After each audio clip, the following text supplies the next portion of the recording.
Hey,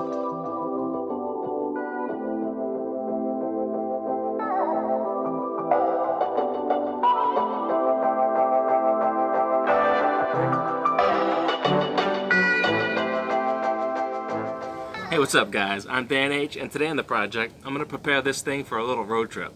Yep, this weekend coming up, I'm taking the Cherokee down to Seaside Heights, New Jersey, and I'm taking the polar plunge. It's about a 300-mile round trip for me. It's not terrible, but I'm going to have to go through New York City. New York City is the third worst city for congestion in terms of traffic in the world, and the second worst in the country. And nobody wants to get stuck in the city. So I'm going to go through some important points I think you should consider whenever venturing far from home. The idea is to make it out and make it back, not get stuck and not get towed. So the first thing I'm going to tackle is I'm going to change the oil. First thing I'm going to do is I'm going to open up the cap and make sure the oil is not milky in there. If it was milky, that's an indicator that you might have a blown head gasket. This is nice and oily, so that's good. Gonna take off the cap, set it aside, and I'm gonna go down underneath. Alright, throwing down some cardboard, and I'm gonna put that into my catch basin, because no matter what I do and how careful I am, I always manage to spill oil on the driveway. I just can't help it. So I'm gonna now take off this oil plug and try not to be such a spaz. Alright, so I'm gonna take off my oil plug, and it's a 9/16 for me, 9/16 or 14 mil. And I'm gonna pop this out and let it drain. Ooh, stop. Yes. Alright, while the oil's draining, I just slid the oil catch basin over just a little bit to catch any leaks that might come from the oil filter. And one-handed, yeah. Not being a spaz. Yeah. Nice. Always try to dispose your oil responsibly. A buddy of mine heats his shop with a burner that runs on recycled car oil. So that's where mine goes. You're going to also want to get up under here and check all your steering components. Give them a wiggle. Give them a tug. You want everything nice and tight. Wouldn't want to get death wobble when I'm 40 miles away from home on the Southern State Parkway. Again. And if you have any grease fittings, go ahead and grease them. If you haven't checked your brakes in a while, you could also check your brakes. Good idea to make sure your rotors are in good shape with no grooves or unusual wears, and also make sure you have some meat on your brake pads. I checked everything when I had my whole front end apart, so I'm good to go. Alright, so while the oil is draining, I'm going to go around and check all 4 tires. I'm going to check the air pressure in this one. See, my target pressure is 35, and I'm right at 35. Perfect. The max PSI is actually written on the tire. This is 44, but I think 35 is perfect for this vehicle. Also, we're going to check the tire treads.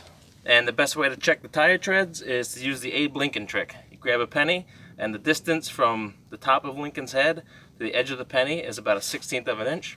So what you do is you find your tread, and you dunk that penny right in.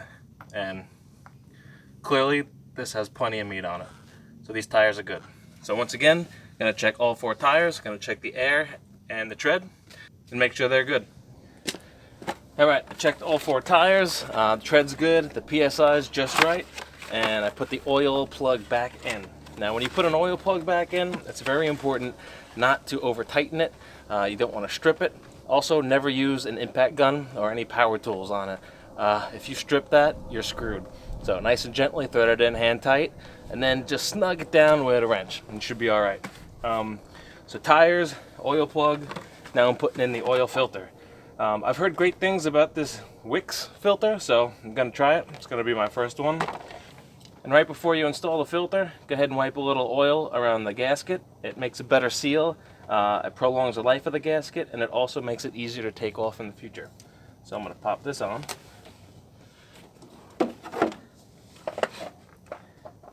And I'm just going to snug this down hand tight too. Alright guys, oil time. So I chose this specific oil because I heard about it from another YouTube channel. Before I mention it, I just want to let you know that I'm also doing the Polar Plunge for the same YouTube channel, D&E in the Garage. So Doug is doing the polar plunge to help raise money for the Special Olympics. I thought that's fantastic. I actually did the polar plunge with my old job about 10 years ago. Haven't done it since, but when I saw him mention it, I thought, right on, man. So in honor of the polar plunge and the road trip, I'm going to use the oil Doug suggested. So thanks, Doug. I'm trying out the Rotella. Now, if you guys want to know more about this stuff, check out his video. This stuff has got zinc, and the lifters in these 4.0s love zinc. So we're going to use this, try it out. Supposedly it's a lot better than that Castrol GTX high mileage crap that I've been using. So let's give this a shot. Okay, so this is a gallon container. 1 gallon is 4 quarts. These 4.0s take 6 quarts, so I am going to use 1.5 of these. This is the Rotella T6. It is a 5W40. I'm going to use this because it's winter and it's cold. And the summer I would probably use the 10W30, and that is the Rotella T5. So I'm almost there. Got about half a quart to go.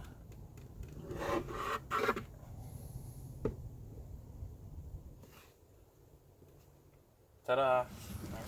Alright, and while you're under here, might as well check your battery terminals. Make sure there's no corrosion. Make sure the connections are nice and tight. These are pretty solid. Also should check power steering fluid. Yeah, mine's a little low. I'm going to add some power steering fluid.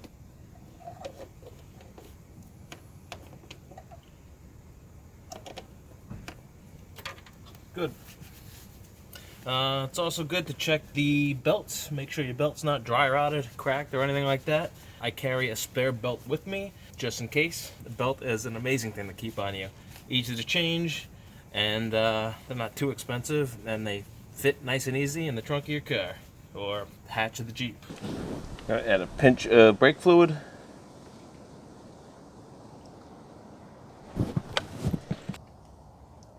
Top off the windshield wiper fluid. I hate how it never takes a full jug. This wiper blade also needs changing. If you're wondering where I got this wiper arm from, it's off a 2014 GMC Arcadia. I love the way it looks. It looks much better. It looks more modern than the ugly clunky ones from the XJ. And yeah, with a little bit of a modification, you can bolt it right on. I'm just gonna put on a new wiper blade.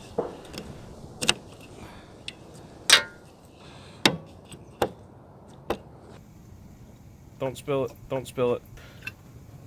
Perfect pour. Alright, so I'm just gonna wipe any spatter up, make sure all my caps are on nice and tight, and give this thing another once over. Oil is nice and drained. Put the cap back on. You don't have to change your oil when you're going on a road trip. I'm just doing it coincidentally because I'm at 3,000 miles, trying to keep this 4.0 new as possible, so I don't want to miss an oil change. This baby's only got 95,000 miles on it right now. I want this to last forever. So yeah, I'm changing my oil. You might not have to. Alright, check the dipstick. Pull it out, wipe it off, and put it back in. And then when you take it out, you're going to want that oil line right to be about the safe mark. And that's perfect. Right on. And the last fluid I want to check is the transmission fluid, but I got to get it up to operating temperature first. So we're going to jump inside the Jeep, turn this thing on, and while we're at it, I'm going to reset the odometer because I like to get a 0 count every time I change the oil. That's how I know when I need an oil change. All right, let's do it. And there's a look at my angry eyes and my smoke lenses in the daylight. Cool. And welcome to my Cherokee.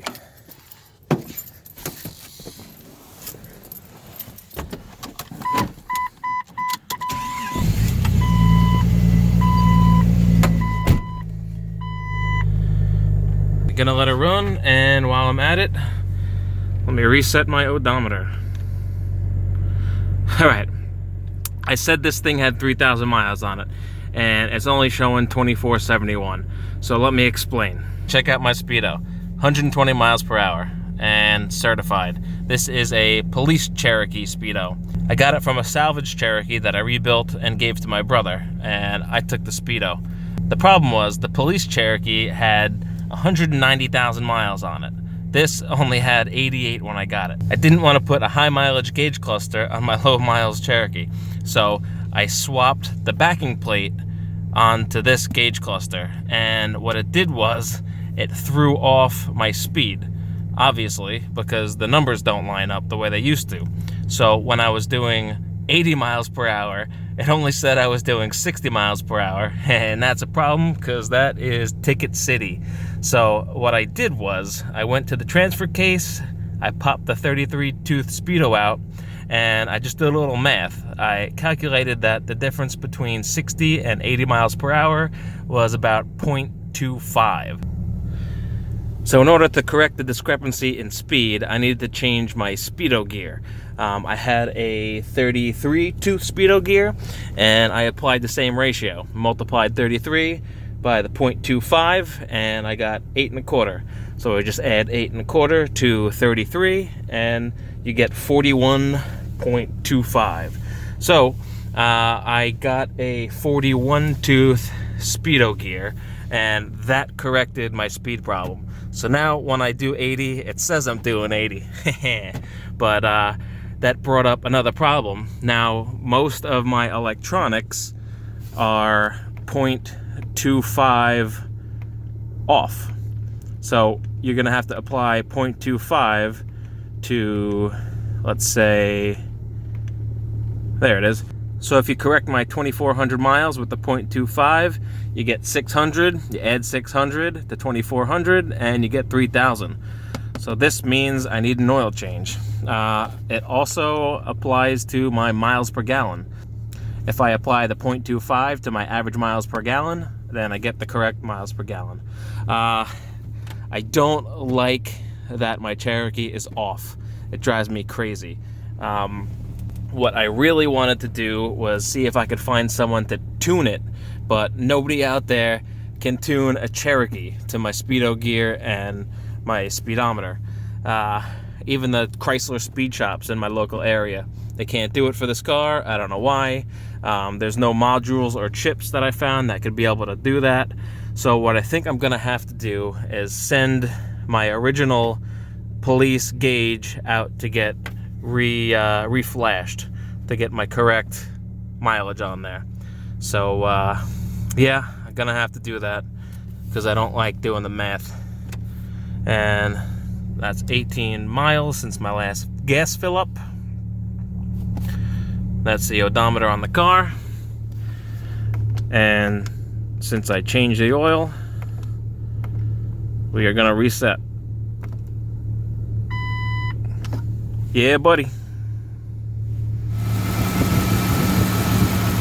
I can hear already the lifters are quieter. Go Rotella. Alright, nice and warm, gonna check the trans fluid. So when you wipe it down, you want to make sure it's nice and pink like that. This was recently flushed, so it should be okay, but why not check it, right? Right in the middle between okay and max. I'll take it. Good. We're all set fluid-wise. Alright, now we're going to go into the back and check out the supplies. This is my full-size spare. I designed this utility case to fit a full-size spare at the bottom without obstructing my view on the side or messing with the back seat. This thing works great for me. So my tire iron gets velcroed up here. Gotta have that. And when that's out of the way, move my fluids. And I slide out my full-size spare. And in my spare, I got jumper cables, I think a gas siphon, I got a tow rope, and an emergency blanket.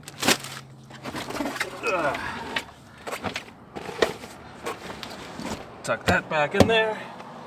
Emergency tire, I check also, make sure that's inflated. One other thing about the tires, guys, it gives you a number for max PSI for a reason. Now, if your tires are underinflated, they will wear on the edges, but if they're overinflated, they wear down the middle. One time, Way back when I was an idiot and didn't know anything, I inflated my tires to 50 psi, so they were hard as a rock. Why? They rolled better, and I tried to get good gas mileage. I was commuting from where I live now to JFK Airport, and that was about 60 miles one way. So I tried to maximize my fuel efficiency, and I wore out the tires. Brand new BFGs, right down the middle, in less than a year. So never do that. Over here, I got my jack and the old scraper. And then on this side, I have my coolant, and I got my hitch up in there in case I ever need to tow another Cherokee home. I've done that before.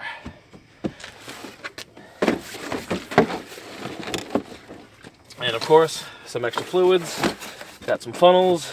Got my spare power steering fluid, some ATF, cleaning supplies, rags. And then my utility case. This thing doubles as my subwoofer box. I got two 10 inches up here with my amplifier mounted up there. And I got my combination lock up here on Velcro so it doesn't rattle. And inside, got my tool bag.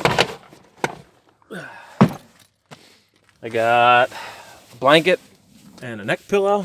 You never know when you need to crash. Not crash, sleep, crash. Some wipes, some vinyl gloves. I got road flares. Hand sanitizer.